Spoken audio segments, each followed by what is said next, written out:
Bem-vindos ao Grupo Marcos, você está no programa Nova Geração 150. Estamos trabalhando na série Livro dos Espíritos. Vamos hoje para o capítulo 1 do segundo livro, da segunda grande parte de O Livro dos Espíritos. Bem, o título, você já deve ter visto aí, se chama Nosso Mundo. É um tema desafiador. Vamos ver o que é que a gente vai conseguir aqui num tema tão interessante, tão complexo e tão importante para nós. Como referência, nós vamos utilizar, em particular, as questões 84 a 87 de O Livro dos Espíritos. Que Deus me ajude a explicar esse tema tão delicado, porque tem muitas nuances, quando a gente tenta falar de uma forma lúcida sobre um tema tão complexo, para mim me ajuda a me dar conta começar a imaginar a dificuldade gigantesca dos espíritos em transmitir algo de verdadeiro para a gente, por meio da mediunidade. Porque é muito desafiador, muito, muito desafiador. A gente tem aí muitos séculos de interpretação equivocada, vinculado a profundos traumas emocionais que distorce tudo. É muito complicado, mas vamos lá, vamos dar um panorama histórico só para a gente começar a ver os erros principais que nós cometemos. Qual é o tema? É a relação do mundo atual, para quem está encarnado e quem está desencarnado e está ligado muito à Terra, do nosso mundo atual, mas principalmente nós da matéria mais grosseira, com a relação entre o mundo espiritual, também de uma matéria muito densa, Quando eu falo mundo espiritual de matéria densa, eu falo do mundo que envolve a Terra, eu falo de nosso lar, eu falo desse mundo espiritual intensamente ligado à nossa sociedade grosseira, materialmente grosseira. E aí já é uma outra realidade, e aí a gente tem uma outra realidade do mundo espiritual mais evoluído, das colônias espirituais evoluídas, ainda de certa forma ligada à Terra. E depois disso eu falo das colônias espirituais muito evoluídas. Eu vou ficar por aqui para não complicar a nossa vida, mas a gente já viu várias escalas aí de mundos. Então, quando a gente fala de mundo espiritual ou de mundo espírita, que é um termo que Kardec usa, a gente está falando de quê? Está falando de todo esse conjunto de coisas. Então, uma coisa é você ser um espírito atrasado que está no umbral, que está na região inferior. Outra coisa é você ser um espírito atrasado que está no nível nosso lar, digamos assim, Colônias espirituais, cada cidade tem várias, ou pelo menos uma, mas são colônias grosseiras.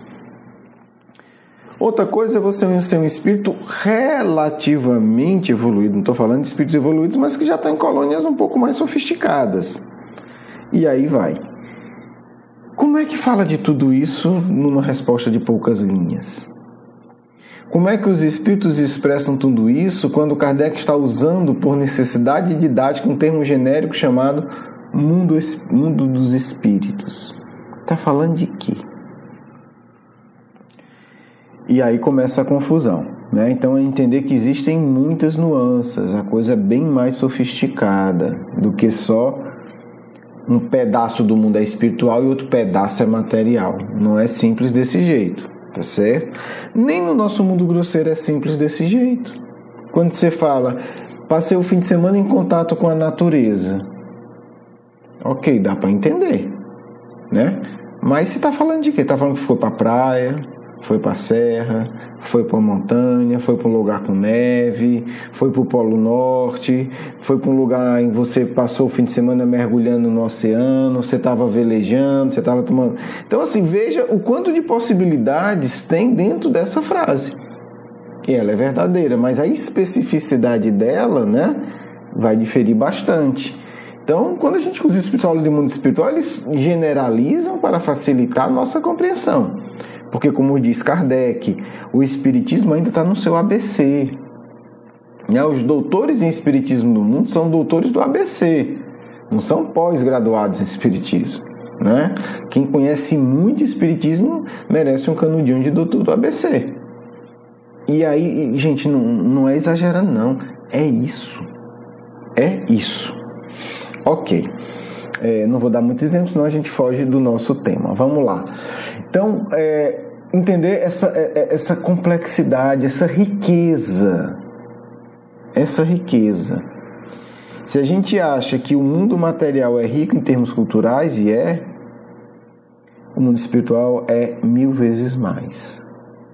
Então, daí uma fonte de engano, de equívoco nas comunicações, muitas vezes, que a gente interpreta errado.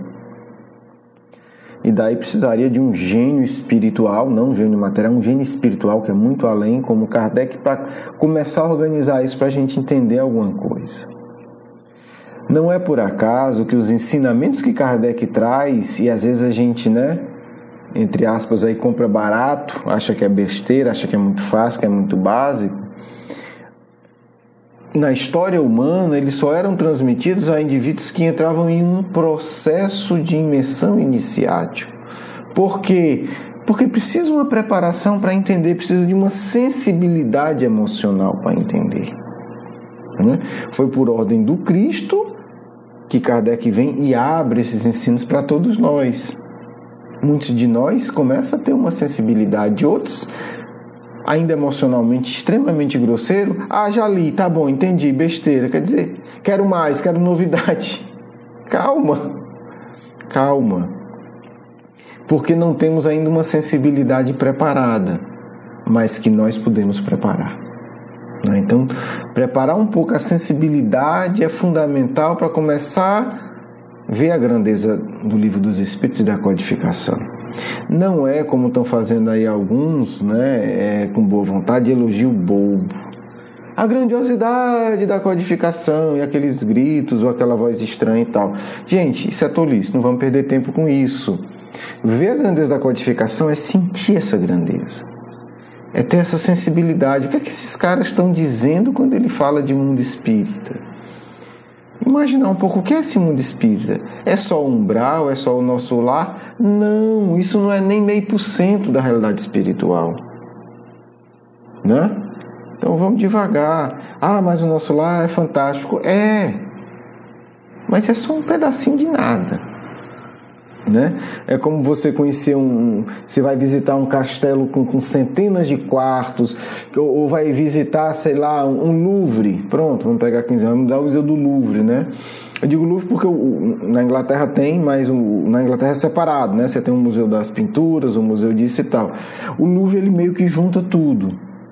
Então você tem pinturas, você tem esculturas, você tem esculturas gregas, você tem materiais do Egito antigo. Então, imagina você vai no Louvre, então você chega lá e tem um quadro fantástico, você fica encantado, e o quadro é fantástico, você passa o dia olhando o quadro.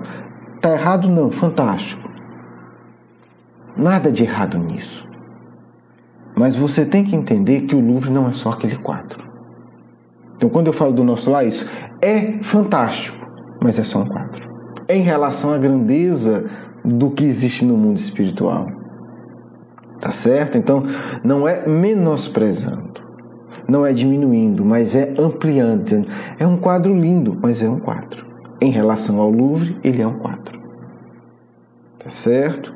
Ou você vê uma escultura que você adora e você fica dias indo e olhando a escultura e os detalhes. Fantástico! Não está errado, é lindo. É isso mesmo, é assim que tem que ser. Mas o Louvre não é só aquela escultura que você ama. Importante entender isso. Importante. Então, o nosso lar é um quadro fantástico, mas é só um quadro no Louvre.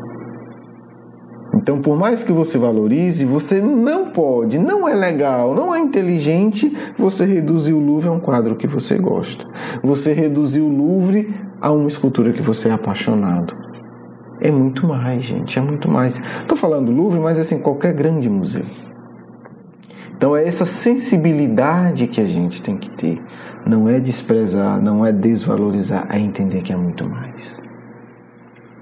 Então, essa sensibilidade a gente vai adquirindo aos poucos, observando a diversidade da natureza, observando a riqueza emocional, observando a riqueza energética que nós somos portadores. É uma sensibilidade, não é só um conjunto de conceitos. Então, é natural que numa civilização ariana, marcada pela exterioridade, o desejo, às vezes, doentio de novidade toda hora, a gente não consiga perceber a grandeza de O Livro dos Espíritos. Bem, essa série, né, introdutória, então eu não vou, né, a gente mudou um pouco, eu não vou aprofundar cada questão porque não daria tempo. Mas se a gente conseguir começar a despertar a nossa sensibilidade para isso, eu acho que já é um passo, longe de ser tudo, mas é um passo. Vamos lá. Então, entendido isso, quando Kardec pergunta qual dos dois mundos, o mundo espírita ou o mundo corporal é o principal na ordem do universo, na ordem das coisas, os espíritos respondem: o mundo espírita, ele é pré-existente e sobrevive a tudo. Muito cuidado aqui. O que a gente vai falar é objeto de erro em todas as tradições religiosas. Todas. É impressionante. Algumas de um jeito, algumas do outro. Eu não estou falando da doutrina secreta do hinduísmo, do budismo, do cristianismo. Estou falando disso, porque esse pessoal sabe o que fala. Estou falando das tradições culturais, do que a gente entende por religião. Como é que a gente organiza isso? Porque a gente tem tradições extremas. Tem as tradições que desprezam o mundo, o que é péssimo, o que é um grande erro, porque nesse ponto o judaísmo foi muito fiel à revelação divina. Quando ele diz: Deus é único. Nós não estamos falando de um mero monoteísmo. É muito mais profundo. Nós estamos falando que Deus é único, é outra coisa, né? Então quem vai rápido não entende. O que quer dizer isso? Entre outras coisas, que tudo é criação divina, que Deus permeia toda a criação. Eu vou contar um exemplo que eu acho que ajuda a entender. Há muitos anos atrás, sei lá, 15 anos atrás talvez, em torno disso, nós estávamos preparando o primeiro currículo, trabalhando com jovens sobre o Livro dos Espíritos, e era um currículo montado em diálogo com os amigos espirituais. Na época quem nos coordenava era o Espírito Ivan de Albuquerque. E aí uma pessoa que estava preparando a aula, uma amiga, perguntou: mas nós devemos falar do umbral para determinada faixa etária, acho que de 7 a 10, de 10 a 12. O Ivan de Albuquerque respondeu: claro, ele também faz parte da criação divina. É essa visão, Deus é único. Não existe nada fora de Deus. E completou, claro, a revelação espiritual sobre qualquer realidade é de acordo com a capacidade de compreensão, mas se deve falar assim. Deus está no umbral. Deus está presente e consciente nas regiões inferiores mais doentias que você possa imaginar. Deus está presente em regiões onde os espíritos se degradam com sexo doentio, onde os espíritos se degradam com agressividade, Deus está ali. Não duvide, porque duvidar disso é dizer que Deus não é único. Há uma unicidade, só tem uma criação, não tem duas, não tem quatro. Ah, mas existem trilhões de universos paralelos. Ok, mas para Deus é uma criação só. Tem que entender isso. É uma coisa só. Tá certo? É uma coisa só. Entendido isso, a gente vai entender agora essa outra sutileza. Existem dimensões diferenciadas, existem dimensões estáveis e dimensões instáveis. Existem dimensões que têm finalidades diferentes. E aí, nesse sentido, a gente entende essa resposta. Né? A 85 que eu li e a 86 que eu vou ler agora. O mundo corporal poderia deixar de existir ou não ter jamais existido sem alterar a essência. Não é não alterar, altera, mas a essência do mundo espírita, sim, eles são, olha que sutil, olha como é complicado, eles são independentes e, todavia, a correlação entre eles é incessante, pois reagem incessantemente um sobre o outro. Olha como é difícil falar as coisas, né? Você pode separá-los.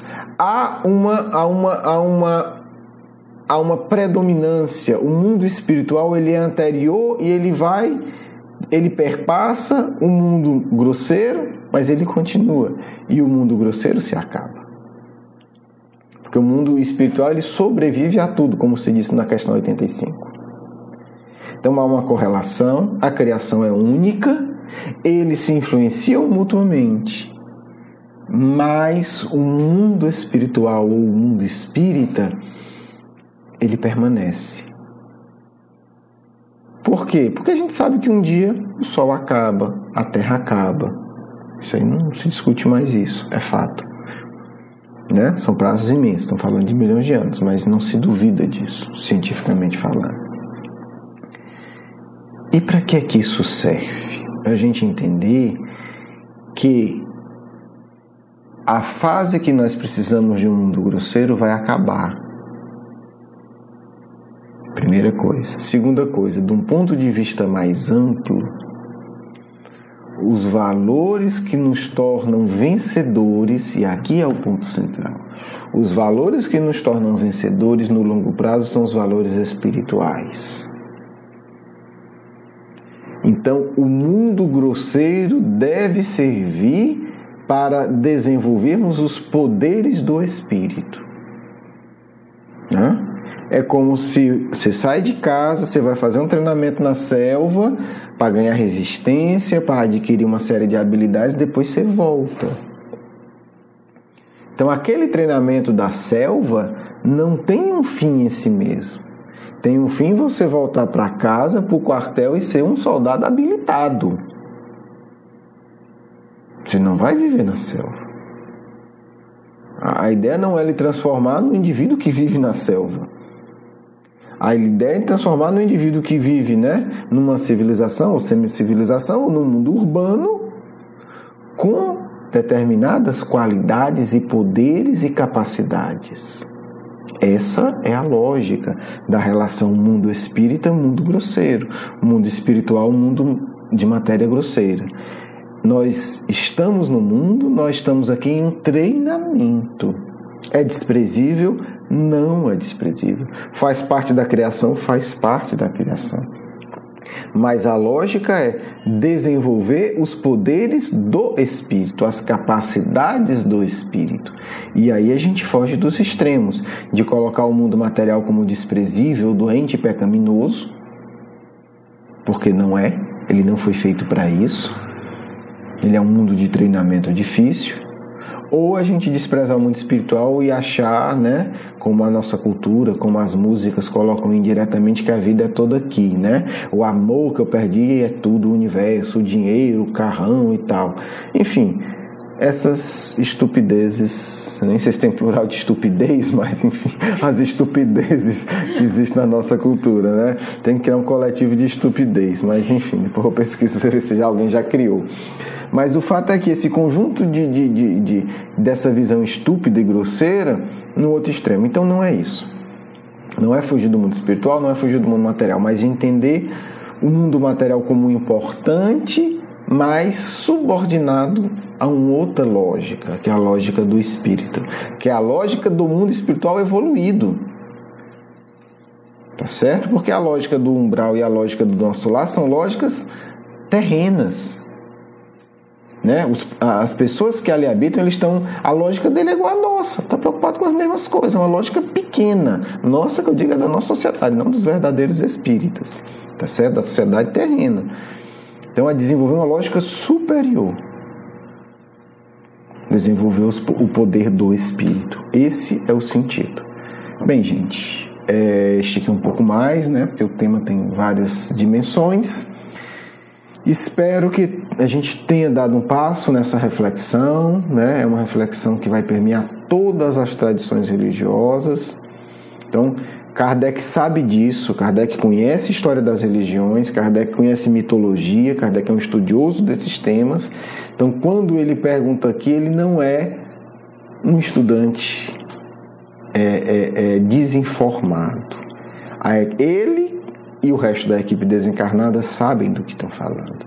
E é um esforço gigantesco de tentar organizar as coisas, porque eles conhecem profundamente os erros das interpretações religiosas. Então é tentando nos auxiliar numa compreensão melhor. Um grande abraço, um grande beijo no coração. Vamos para a nossa segunda parte.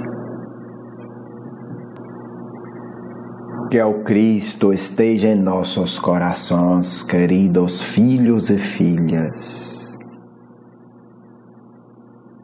Espíritas precisam compreender, sentir, não apenas ter a informação que existe a vida espiritual.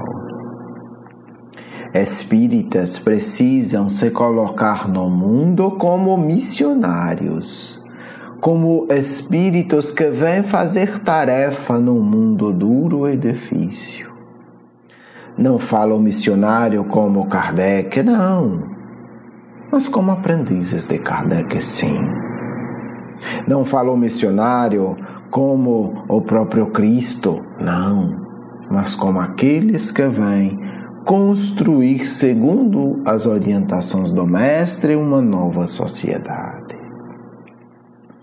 Não adianta disfarçar desprezo por mundo material quando o coração é viciado na matéria grosseira. Não adianta pretender ascender a escalas superiores de vida quando o sentimento é um sentimento de vício, de ciúme, de vaidade.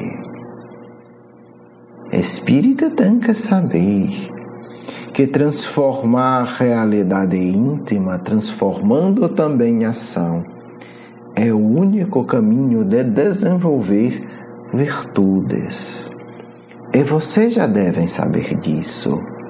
Para o universo, virtude é poder. Virtude é poder. Espíritas ainda são tão estúpidos quando veem: governador é poderoso. É nada. Fulano tem cargo disso ou daquilo, é muito poderoso. Se não tiver virtude, é um tolo.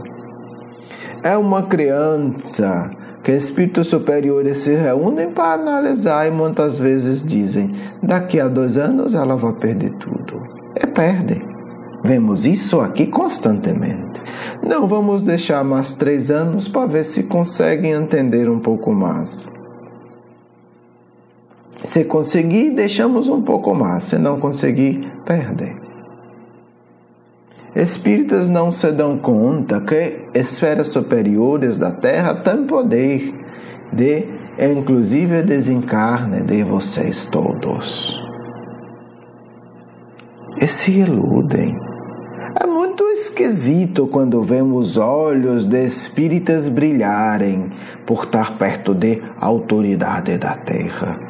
E pensamos: coitado, esse é mais tolo do que a própria autoridade tula. Porque aquele está embriagado e se tornando estúpido por vaidade. Mas espírita, com todas essas informações, não educa coração.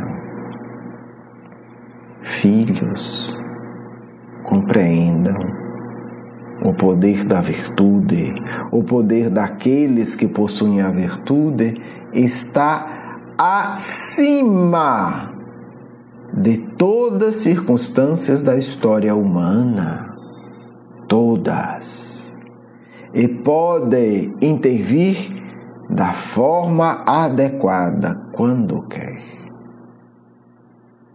Se muitas vezes a intervenção demora um pouco, é apenas por piedade, porque o poder, a virtude, tem compaixão.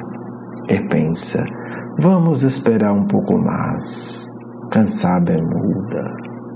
Vamos esperar alguns anos para ver se ele, se ela melhora.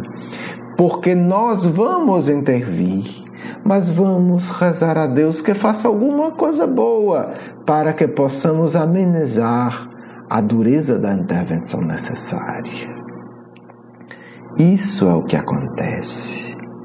Portanto, filhos e filhas que conhecem o Consolador, não se iluda. É o poder de Deus que decide tudo. É o poder de Deus que está sempre pairando sobre vossas cabeças. E no instante que deseja, intervém. Não duvidem disso. Espíritas precisam viver sentindo essa realidade. Porque vocês se perdem tantas vezes pensando que riqueza, que cargo, que status, que fama são fontes de poder. Não são, filhos.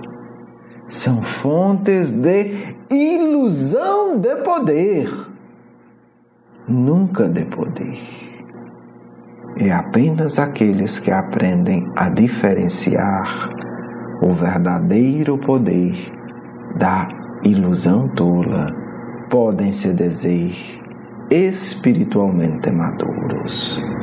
Que Cristo nos ilumine nessa semana de dolorosas reflexões para todos nós vinculados à pátria do Evangelho. Que vocês fiquem em paz.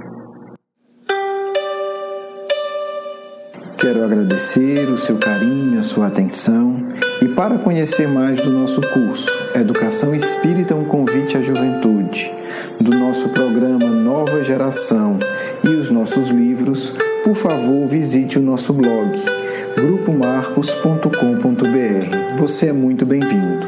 Um grande abraço.